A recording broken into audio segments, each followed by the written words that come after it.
sabem qual é a diferença entre uma vítima e um vencedor? A quarta lei da autorresponsabilidade fala para a gente não se fazer de vítima. Mas como é que nasce uma vítima e como é que nasce um vencedor? Qual é a diferença entre eles para que a gente possa escolher ser muito mais vencedor do que vítima, ser muito mais protagonista do que coadjuvante? Uma vítima, na verdade, ela se coloca como parte engolida de uma situação. As coisas acontecem, as circunstâncias acontecem e ela simplesmente, assim como uma alga no mar, está sendo carregada de um lado para o outro. Ela não se sente com poder e com autonomia para fazer diferente do que está sendo feito. Ela não sente que tem força para mudar o rumo do que está acontecendo. Ela não percebe que ela tem o poder de escolher se ela continua ou se ela sai daquela situação. E aí, na verdade, a vítima, quando ela se coloca numa posição dessa, ela quer alguma coisa. Vítima, gente, é um dos 9 sabotadores que a gente trabalha na nossa aula complementar de autossabotagem, tá? A vítima, ela é um dos sabotadores. E o que uma vítima geralmente busca? Ela busca a atenção, ela busca afeto, ela busca cuidado, ela busca carinho, ela quer se sentir importante, ela quer se sentir amada, ela quer se sentir protegida. Tá? Então, uma pessoa que se coloca numa posição de vítima, na verdade, ela está falando que sozinha ela não consegue resolver um determinado problema, uma determinada situação. Ela não consegue lidar com o que está acontecendo. E no que ela não consegue lidar, ela precisa de ajuda. E no que outras pessoas se propõem a ajudá-la, essas pessoas dão para ela essa lista de coisas, atenção, afeto, cuidado, e isso alimenta a vítima, isso faz com que a vítima se sinta acolhida, tá? Por outro lado, o vencedor, ele não está buscando atenção, afeto, cuidado, carinho, importância. Não, o que ele está buscando é admiração, o que ele está buscando é respeito, é independência, é autoridade, é autonomia. É claro que ele também está buscando amor e proteção, mas não no sentido de vítima, de se você não me amar, eu vou ficar... Não, não é isso. É assim, me ame do jeito que eu sou e eu sou assim. Eu quero que você me admire. O amor, ele vem como uma extrapolação da própria admiração em si, tá? Qual é o grande detalhe que acontece assim, aqui?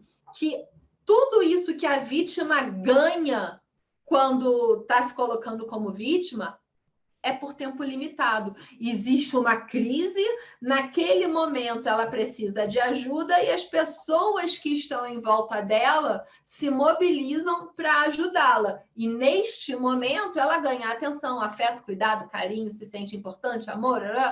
Só que, eventualmente, essa situação chega num fim.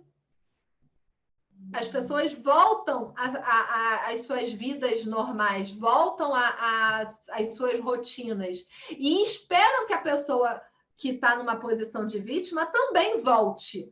Só que a vítima não volta, a vítima cai, ela depende daquelas pessoas emocionalmente.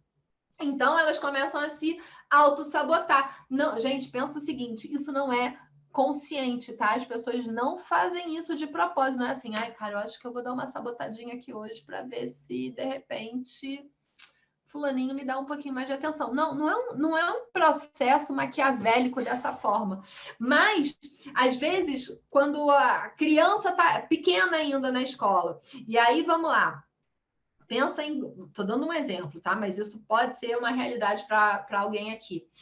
Quando você é criança e seus pais trabalham muito, e aí você sente saudade, você queria ter mais atenção dos seus pais, você gostaria que seus pais ficassem mais com você. E aí o que acontece? Um dia você fica doente, tá? E no que você fica doente, a sua mãe pede licença do trabalho, começa a ficar mais tempo com você, começa a te dar atenção, você vai dormir na cama dos seus pais, porque eles estão preocupados de você dormir sozinho no seu quarto. O seu pai começa a chegar mais cedo em casa, e aí vocês começam a jantar juntos. E aí você está tendo os seus pais todinhos para você, com muito mais tempo, muito mais atenção, as suas comidinhas preferidas estão sendo feitas, a sua mãe está vendo os programas de televisão com você, e aí você fica bom. E quando você fica bom, a vida volta a ser como era. Você volta para a escola, você volta para as suas atividades, você volta a ficar com a empregada, com a babá, e os seus pais voltam a trabalhar, e você volta a ver papai e mamãe só na hora que você acorda e um pouquinho antes de dormir. E aí, o que a criança percebe? Que quando ela fica doente, ela consegue ter toda a atenção. E existem crianças que começam a ficar doentes de forma recorrente. É de propósito? É claro que não, gente. A criança ela não tem esse poder. Eu vou ficar doente porque a minha mãe vai me dar mais atenção.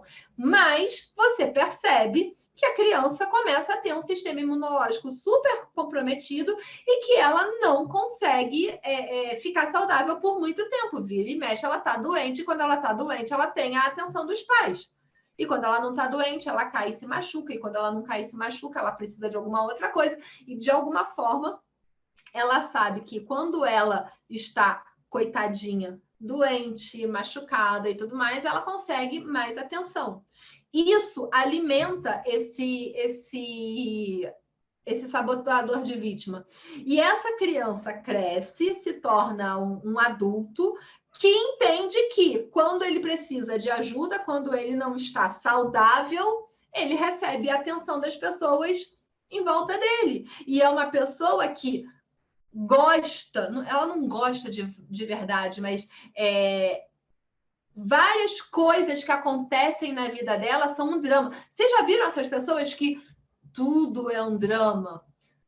Como é que foi seu dia hoje? Ai, meu Deus, eu peguei um trânsito horroroso, porque eu moro muito longe, porque não sei o quê.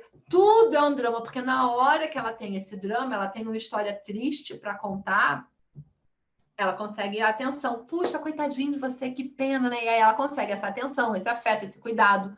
Só que isso não é sustentável. As pessoas voltam para a vida e essas pessoas continuam lá e elas vão buscar um outro drama. O que acontece é que essas pessoas, elas alimentam dramas. Então, realmente, a vida delas é uma sequência de dramas.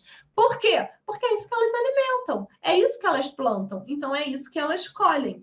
Quando a gente faz a aula de sabotagem, a gente começa a perceber esse elemento, e é duro, mas a gente começa a neutralizar também esse sabotador, tá? É diferente de um vencedor que, de repente, passa por situações muito parecidas com a da vítima, mas ele não caracteriza aquilo como drama. Para ele, aquilo é só um fato, é uma coisa que aconteceu, e ele foi lá, foi ágil e lidou com aquilo.